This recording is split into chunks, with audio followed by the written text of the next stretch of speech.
শিক্ষার্থীবৃন্দ, আশা করি সবাই সুস্থ আছো, সুস্থ থাকবে এটা আশা করি। সবাই ঘরে থাকো, সুস্থ থাকবে। আমরা আজকে হিসাব বিজ্ঞান দশম অধ্যায়ের আর্থিক বিবরণী সম্পর্কে তোমাদেরকে পাঠদান করতে যাচ্ছি। আমি গত ক্লাসে তোমাদেরকে আমাদের বইয়ের 3 নম্বর প্রশ্নটা সমাধান করেছিলাম। আজকে আমি তোমাদেরকে 4 নম্বর প্রশ্নটা তোমাদের সমাধান করে দেব। আমি অঙ্কটা করার আগে তোমাদেরকে গতবারও বলেছিলাম, আজকেও বলছি, আমাদেরকে ওরা কী দেবে প্রশ্নটা আগে তোমাদেরকে জানতে হবে। আমি বলছি ওরা আমাদেরকে একটা রাওয়া মিল দেবে। প্রশ্ন আকারে কী থাকবে? একটা রাওয়া মিল থাকবে, কিছু অন্যান্য তথ্যাবলী থাকবে। এই তথ্যাবলীর উপর ভিত্তি করে রাওয়া মিল এবং তথ্যাবলীর উপর ভিত্তি করে আমাদের অঙ্কটার সমাধান করতে হবে। তো সাধারণত আমরা আগেও বলছি, আমরা জানি প্রশ্নটাতে আমাদের 3টা উত্তর করতে হয়, ক, খ, গ। কতে সাধারণত ছোটো আকারের প্রশ্ন থাকে, যেহেতু ওটাতে মান থাকে 2, সেই জন্য নাম্বার 2 থাকে, সেই জন্য আমাদের প্রশ্নটা ছোটো আকারের হয়। আর খ এবং গ ওই দুটাতে প্রতিটি প্রশ্নের মান থাকবে 4 নাম্বার করে থাকে। তা আমাদেরকে সাধারণত ক নাম্বারে আমাদেরকে দেওয়া হয় মোট লাভ নির্ণয়। অনেক সময় আমরা দেখি কি বিশদ আয় বিবরণী নির্ণয়, মোট বিক্রয়, নিট বিক্রয়, মোট দেনাদার, মোট পাওনাদার, এগুলো আমাদেরকে নির্ণয় করতে হয়। তো এগুলো কীভাবে আমরা নির্ণয় করি আমরা গত ক্লাসেও বলেছিলাম। এগুলো সম্পর্কে আমাদের একটা ধারণা থাকতে হবে। মোট আয় কীভাবে করে, মোট লাভ কীভাবে করে, মোট বিক্রয়, নিট বিক্রয়, নিট ক্রয়, নিট দেনাদার, পাওনাদার, বিক্রিত পণ্যের ব্যয়, এগুলো কীভাবে করে আমাদেরকে ওটা সম্পর্কে একটা ধারণা করতে হবে। তবে এখানে আমাদের আজকে যে বইয়ের 4 নম্বর অঙ্কটা তোমরা লক্ষ্য করবে, 4 নম্বর অঙ্কের মধ্যে একটা রাওয়া মিল দেওয়া আছে। কিছু অন্যান্য রাওয়া মিলটা আমি পড়তেছি না, তোমাদের বই থেকে তোমরা দেখে নেবে। এখানে কিছু অন্যান্য তথ্য দেওয়া আছে। 4 মাসের বেতন ও সম্মানী বকেয়া রয়েছে। এখানে একটা বেতন ও সম্মানী দেওয়া আছে, এখানে 4 মাসের বকেয়া আছে। তাহলে আমাকে ধরে নিতে হবে যে যেহেতু আমরা একটা নির্দিষ্ট সময়ে সাধারণত 1 বছরের একটা হিসাব করতেছি, তাহলে এখানে 8 মাসের বেতন ও সম্মানী দেওয়া আছে, আমাকে আর 4 মাস যোগ করতে হবে। একইভাবে আসবাবপত্রের উপর 10% অবজয় করতে হবে। প্রাপ্য কমিশন 4000 টাকা হিসাবভুক্ত হয়নি। এই যে এখানে একটা প্রাপ্য কমিশন আছে, ওখানে দেখা যাচ্ছে 4000 টাকা আমরা এখনো ধরিনি, ওটা অন্তর্ভুক্ত করতে হবে। এই অঙ্কটাতে আমাদের কি করতে হবে কি উপযুক্ত তথ্য হতে মোট মুনাফা বা ক্ষতি নির্ণয় করো। আমরা সাধারণত জানি কি মোট বিক্রয় থেকে, নিট বিক্রয় থেকে বিক্রিত পণ্যের ব্যয় বাদ দিলে আমরা সাধারণত মোট মুনাফা বা ক্ষতিটা পেয়ে যাই। তো এখানে প্রশ্নে এখন নিট বিক্রিত পণ্যের ব্যয়টা কি, এটা আমরা গত ক্লাসেও বলেছিলাম কীভাবে বের করতে হয়। তাহলে নিট বিক্রয় থেকে বিক্রিত পণ্যের ব্যয় বাদ দিলে আমরা কি পাই? মোট লাভ বা ক্ষতিটা, মোট মুনাফা বা ক্ষতিটা পেয়ে যাই। তো এখানে আমাদের অঙ্কের মধ্যে দেখা যাচ্ছে কি বিক্রয়টা দেওয়া আছে এবং বিক্রিত পণ্যের ব্যয়টাও দেওয়া আছে। তাহলে আমরা কি করব? আমাদেরকে নতুনভাবে আর বিক্রিত পণ্যের ব্যয়টা বের করতে হবে না। তাহলে আমরা কি করব? বিক্রয় থেকে বিক্রিত পণ্যের ব্যয় বাদ দিলে আমরা মোট মুনাফাটা পেয়ে যাব। এক খাতা নাও তোমাদের, আমি সুবিধার্থে ঘরগুলো আগেই তৈরি করেছি। তাহলে আমরা কি লিখব? কতে প্রথমে লিখব কি বিক্রয়। আমি এখন লিখতেছি, বিক্রয়টা লিখলাম। বিক্রয় কত আছে আমাদের? 3,25,000 টাকা। 3,25,000 টাকা এখানে লিখলাম। ওখান থেকে বাদ বিক্রিত পণ্যের ব্যয়, এটা বাদ দিলে আমাদের বিক্রিত পণ্যের ব্যয় কত আছে? 1,52,000 টাকা। এই 1,52,000 টাকা আমরা এখান থেকে বাদ দিলাম। তাহলে আমাদের কত হবে? 3,25,000 থেকে যদি আমরা বাদ দিলাম কত? 1,52,000, তাহলে আমাদের থাকে কত? 1,73,000। এই 1,73,000 হচ্ছে আমাদের মোট মুনাফা। মোট মুনাফা। আচ্ছা, তাহলে আমরা এখানে যেহেতু এটা 2 নম্বরের প্রশ্ন, সেই জন্য ওরা এখানে এটা করে আমরা বললাম কি বিক্রয় থেকে, নিট বিক্রয় থেকে বিক্রিত পণ্যের ব্যয় বাদ দিলে মোট মুনাফা পাওয়া যায়। এখানে বিক্রয়টা যেহেতু দেওয়া আছে এবং বিক্রিত পণ্যের ব্যয়টাও দেওয়া প্রশ্নে দেওয়া থাকার কারণে আমরা নতুনভাবে আর বিক্রিত পণ্যের ব্যয় বের করি নাই। বিক্রয় থেকে বিক্রিত পণ্যের ব্যয় বাদ দেওয়ার পরে আমরা মোট মুনাফাটা পেলাম। এখন আমাদের দ্বিতীয় পর্যায়ের কাজ হচ্ছে, আমাদের এখানেও আছে মোট মুনাফা 1,73,000 টাকা। প্রশ্নও বলে দিয়েছে মোট মুনাফা 1,73,000 টাকা ধরে বিশদায় বিবরণী তৈরি করতে হবে।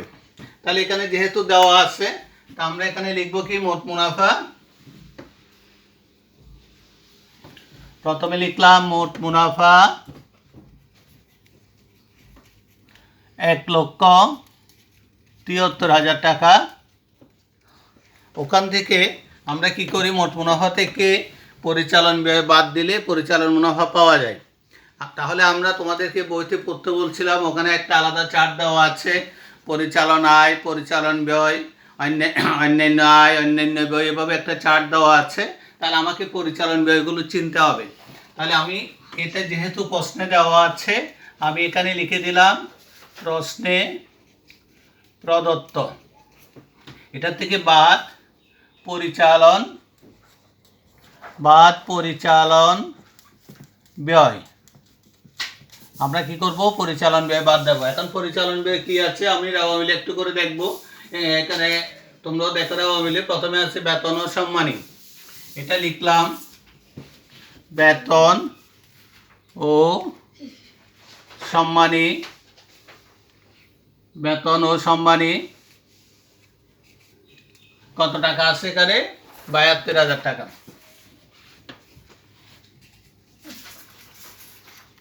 এখানে আছে কি 4 মাসের বেতন ও সম্মানী বকেয়া রয়েছে, যোগ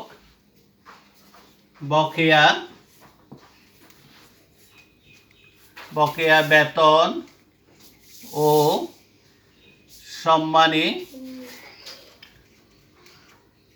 তাহলে আমরা কিভাবে করব, এখানে এই টাকাটা হচ্ছে 8 মাসের টাকা, অর্থাৎ 72,000 ভাগ 8 গুণ 4। তাহলে 8 দিয়ে ভাগ করলে আমরা কত পাবো, 8 নং 72,000, 9,000, 4 নং 36,000। এটা আমরা যোগ করে পরের ঘরে বসালাম।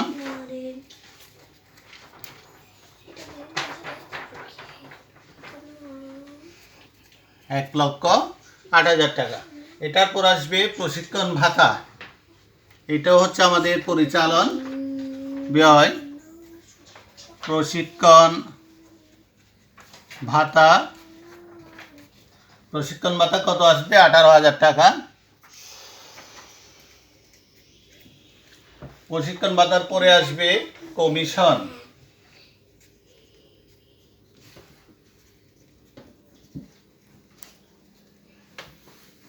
এখানে কমিশন কত আছে আমাদের, এখানে কমিশন এটা ডেবিটটা, এটা প্রদান 7,200 টাকা। তারপর আসবে আসবাবপত্রে,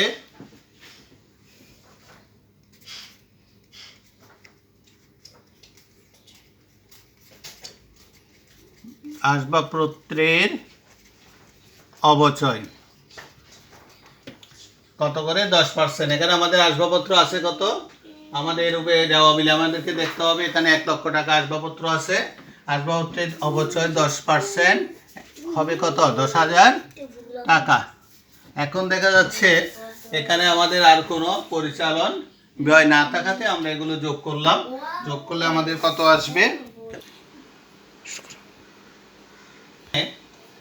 এখন আমাদেরকে কি করতে হবে, পরিচালন ব্যয়গুলো যোগ করতে হবে। তবে এখানে একটু করে সংশোধনী আছে, আমি প্রশ্নটা লেখার সময় প্রশিক্ষণ ভাতা 18,800 হবে, আমি 18,000 লিখছিলাম। এই 18,000 আবার আমি এখানে সংশোধন করে দিয়েছি, 18,800 হবে। এগুলো সব যোগ করলে আমি পাবো 1,44,000 টাকা। 1,44,000। এখন আমাকে কি করতে হবে, 1,73,000 থেকে 1,44,000 টাকা বাদ দিলে আমার থাকবে 29,000 টাকা। এটা হচ্ছে আমার পরিচালন, এটা হচ্ছে আমাদের পরিচালন মুনাফা, পরিচালন মুনাফা। এটার সাথে অন্যান্য আয়গুলো যোগ করতে হবে এবং অন্যান্য আয় ব্যয় থাকলে এটা বাদ দিতে হবে। তো এখানে আমাদের অন্যান্য ব্যয় না থাকার কারণে আমরা এখন অন্যান্য আয়গুলোই যোগ করতেছি। যোগ অন্যান্য আয়, যোগ অন্যান্য আয়। এখন অন্যান্য আয়গুলো কি আছে আমাদের? প্রথমে আমরা এখানে আসি কমিশন, বিনিয়োগের সুদ,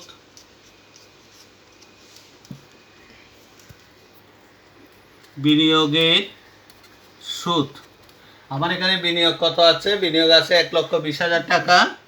এই 1,20,000 টাকার কত পার্সেন্ট? 10% সুদ ধরতে হবে। তাহলে আসবে কত? 1,20,000 টাকা 10%, তাহলে আসবে 12,000 টাকা। এটার পরে আসবে কমিশন, প্রাপ্য কমিশন।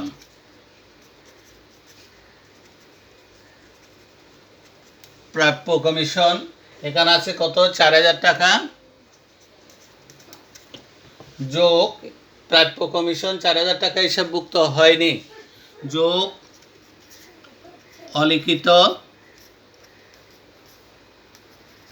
অলিখিত কমিশন 4,000 টাকা, মোট হবে 8,000 টাকা। এটার পরে আমাদের আসবে কত? প্রাপ্ত বাটা।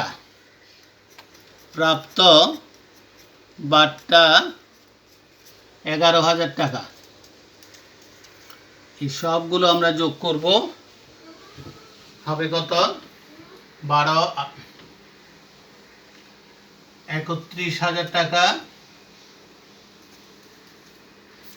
এই আয়গুলো যোগ করলে যেহেতু আমাদের আর কোনো ব্যয় নেই, তাহলে এটা যদি আমি যোগ করি পাবো 60,000 টাকা।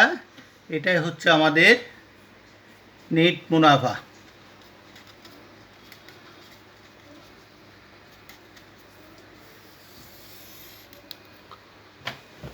এখন এই পর্যন্ত আমরা এটা করে আমরা নেট মুনাফাটা বের করলাম। এখন আমাদেরকে ওরা আবার প্রশ্ন বলছে কি নেট মুনাফা 60,000 টাকা ধরে আর্থিক অবস্থার বিবরণী করতে হয় এবং করতে হবে। কিভাবে আমরা করব? তাহলে আর্থিক অবস্থার বিবরণীতে আমরা প্রথমে সম্পদগুলো দেখাবো, তারপর সম্পদগুলোর মধ্যে আমি আগের ক্লাসেও বলেছিলাম ওখানে কিছু ভাগ আছে। প্রথমে আমরা দেখাবো স্থায়ী সম্পদ, দীর্ঘমেয়াদী সম্পদ, চলতি সম্পদ, অলিক সম্পদ। এগুলো আমাদেরকে ভাগ ভাগ করে দেখাতে হবে।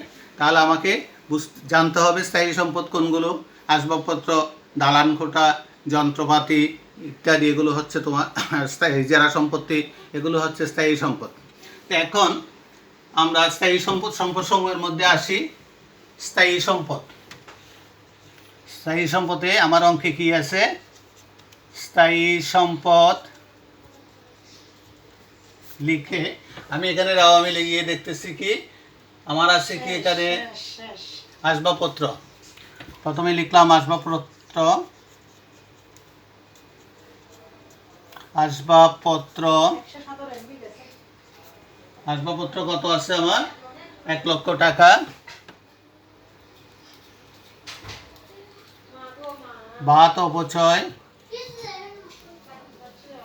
এটাকে আমরা পুঞ্জীভূত অপচয় লিখতে পারি। খ থেকে প্রাপ্ত, এখানে অপচয় আছে কত? 10,000 টাকা। তাহলে আমি অপচয়টা বাদ দিলাম 10,000 টাকা। এখানে লিখতে পারি খ থেকে প্রাপ্ত, তাহলে 10,000 বাদ দিলে থাকবে এখানে 90,000 টাকা। এটার পরে আসবো, যেহেতু আমার এখানে আর কোনো স্থায়ী সম্পদ নেই, তাহলে আমি আসবো দীর্ঘমেয়াদী।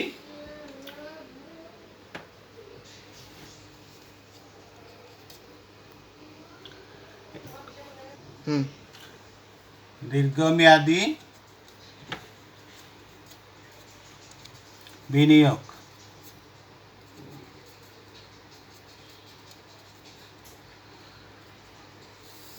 দীর্ঘমেয়াদী বিনিয়োগটা সাধারণত কি হয়? ওই 10% বিনিয়োগ।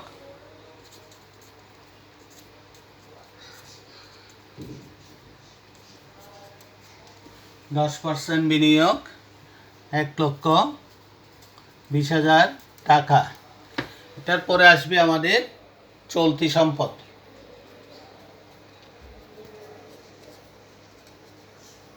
চলতি সম্পদ, চলতি সম্পদের মধ্যে আমরা কি পাচ্ছি?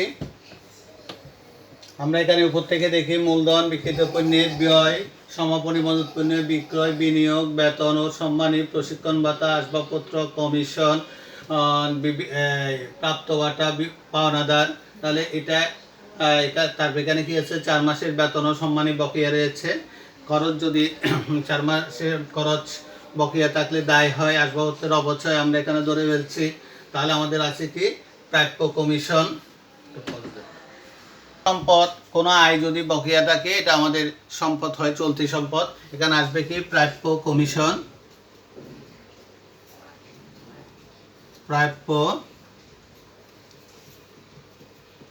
প্রাপ্য কমিশন 4,000 টাকা।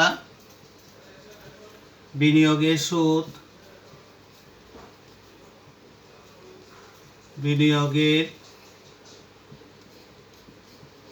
অনাদায়ী সুদ। বিনিয়োগের অনাদায়ী সুদ কোথায় ছিল আমাদের? এখানে বিনিয়োগের সুদ ছিল 12,000 টাকা। এখানে 12,000 টাকা। তারপর আমাদের আর কি কি আছে আমাদের এখানে দেখতে হবে।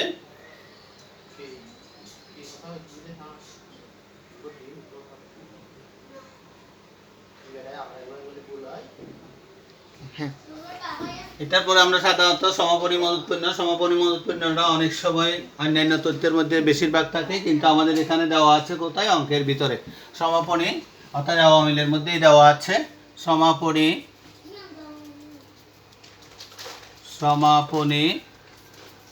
মজুত পণ্য। সমাপনী মজুত পণ্য কত? এখানে দেওয়া আছে সমাপনী মজুত পণ্য 58,000 টাকা। এই তিনটা আমরা যদি যোগ করি তাহলে আমরা মোট চলতি সম্পদ পেয়ে যাব। তাহলে আমাদের কত হচ্ছে? 4, 4 দিয়ে 6, 8, 14, 14, 4 হাতে 1, 5 একে 6, 4 একে 7। এখন এই তিনটা সম্পদ যোগ করলে আমাদের মোট সম্পদ হবে। তাহলে মোট সম্পদ হচ্ছে, মোট সম্পদ হবে কত? আমাদের এখানে কত কত আছে? মোট সম্পদ হচ্ছে 90,000 যোগ 1,20,000 যোগ 74,000। আমরা তিনটা যোগ করলে পাচ্ছি কত? 2,80,000।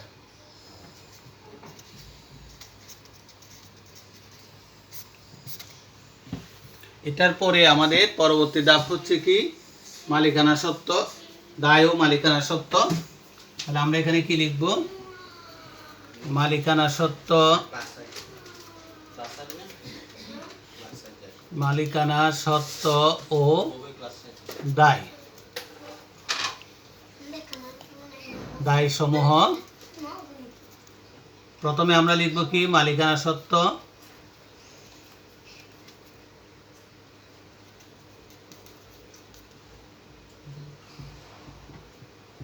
মালিকানা সত্ত্বের মধ্যে কি আসবে? প্রথমে আসবে মূলধন। আমাদের এখানে মূলধন কত আছে? 1,48,000। ওটার সাথে যোগ নিট মুনাফা।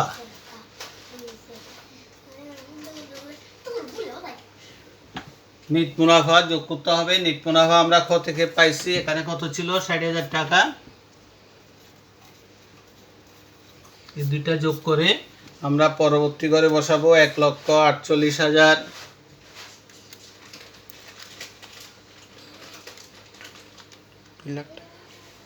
যোগ 60,000 টাকা। আমরা যোগ করলে পাচ্ছি কত? 2,08,000 টাকা। এটার পরে আমরা লিখব কি? চলতি দায় সমূহ বা স্বল্পমেয়াদী। চলতি বা স্বল্পমেয়াদী দায় সমূহ। চলতি দায়ের মধ্যে আমরা কি কি পাচ্ছি? বিবিধ পাওনাদার পাওনাদার 40,000 টাকা,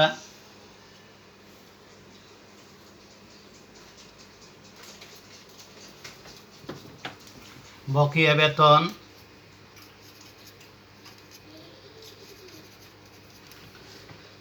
বেতন আমরা কোথায় পাবো? এই খাতে আছে 36,000 টাকা বেতন ও সম্মানী, বকেয়া বেতন ও সম্মানী 36,000। তারপরে আমাদেরকে আর দেখতে হবে কি 4 মাসের বেতন ও সম্মানী আসবাবপত্র অপচয় আমরা ধরে ফেলছে প্রাপ্য কমিশন,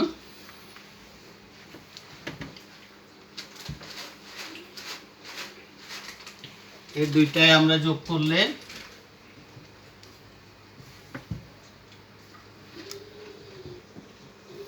40,000 যোগ 36,000 আমরা যোগ করলে পাচ্ছি কত? 76,000 টাকা।